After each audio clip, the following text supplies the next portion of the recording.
Many women in our 60andMe community have used this time when they're home alone in lockdown to reprioritize things in their lives, to determine what is really important. And often that's taken the form of downsizing, decluttering, and just getting a handle on the stuff that we have in our lives. Now, one of the things that I want to talk to you about today, though, is how you can do things before you start that downsizing process in order to make it an easier process and help you to do that prioritization in a simpler, less painful way. My name is Margaret Manning. I'm with 60andMe, and I want to thank you so much for being here today. I really appreciate your support and just being on the journey together here. Now, our show today is brought to you by See Me Beauty. See Me Beauty products are for women who are tired of unrealistic promises about skincare.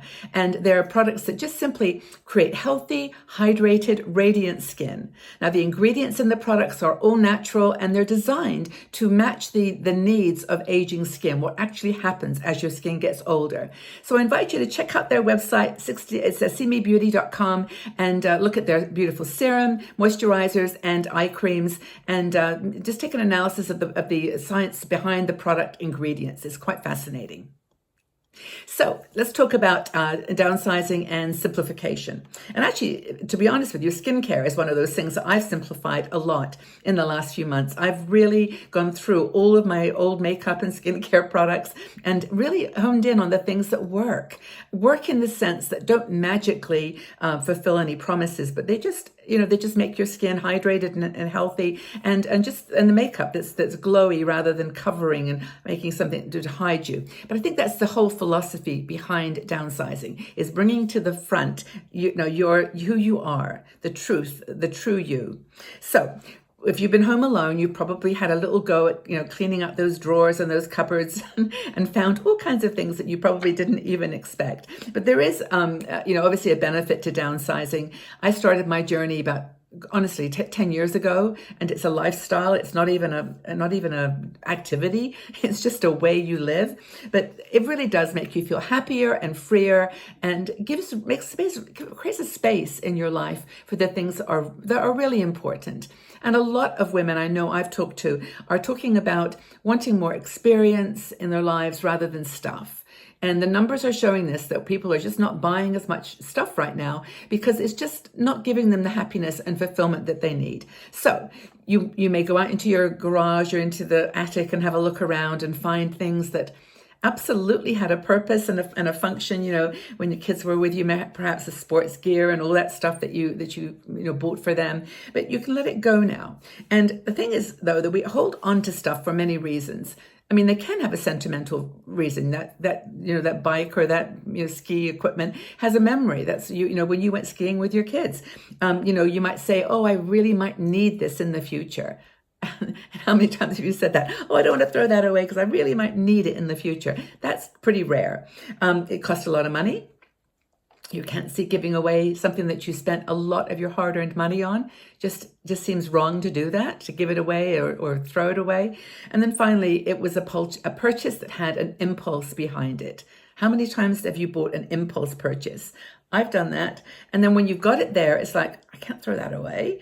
Like, you actually had to justify buying it in the first place. And then it's like, how do you let that go? So I think the first thing is, this preparation for downsizing is let your impulse purchases go. Don't worry about it. You bought them because you wanted them. You had some reason for it, but just let it go. Whether it's like you bought the running shoes that you never used, or the smoothie machine that you never made the smoothies with, whatever it is, you know now why you made that decision, and you know why you didn't use them. But that's okay. Just let it go. Just agree with yourself to just give yourself peace. And go home and think about it, or sit down and think about it, and then let them go. It helps sometimes if you know where they're going. If you can give it to someone that can really use it, or if you can give it to a charity where it's going to help someone in need, that's okay. It makes you feel better about impulse purchases, but let them go. Let the impulse purchases go. They were a mistake? Maybe not. The second thing is to recognize that the money is gone. If you paid a lot for a suit, or you paid a lot for something, it couldn't be something quite large, a lot of money, but it's gone. You can't keep it back. And being upset about it is not going to bring the money back. The money was spent. You spent it in a way that, on reflection, you might think was not the right way to spend it, but don't keep things because of mistakes. By the way, this article is by Angela Horn. I'm just taking a theme that she developed. Angela's article is great. If you want to read it, go ahead, because she goes into the more personal side of her own experiences with downsizing, and I think that helps. I really, really do. I think that really helps a lot. The other thing is to store your memories here in your heart. They're not going to be in the things, they're not going to be in the stuff that you purchased. They're going to be in the memories in your heart. And whether that's the kids' paintings that they drew when they were for Mother's Day that, you have eventually got to let go or digitize, access the memories from your heart. Downsize the memories in your heart. That's actually, for me, just simplify them. I know when I opened boxes that I had, been in cupboards for years, I found things that had a whole complexity of memories associated with them. But when I was able to get it down to the one memory or the one point of the whole process, then that made it easier to let the things go. And so find the memories in your heart.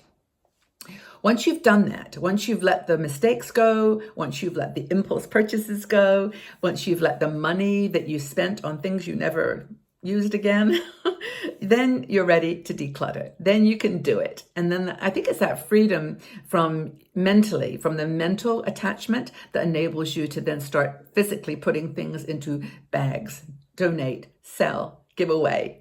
And it's not really until you can let those other emotional, psychological connections to your things go that you actually can find the strength and the peace to let them go. You might feel a pang of guilt. You might feel like, oh, I shouldn't be throwing this away. It was a gift, or it was this or that. But in your heart, it had its moment. It's done and it's gone. So there's a couple of books that Angela recommends. One is by Joshua Becker. It's actually a website called becomingminimalist.com. I go there all the time. I really like this site, and I would suggest that you check it out. Becomingminimalist.com, Joshua Becker. And then also Angela's website, Learn to Simplify. She's got a story. And I've also got a website called Learn to Simplify that I started as part of our 60&Me family. And it was all because I felt that, it was time to just separate that from all the other topics that we write about. I just made me think there's actually a card in our Aging Beautifully deck, which is about letting things go.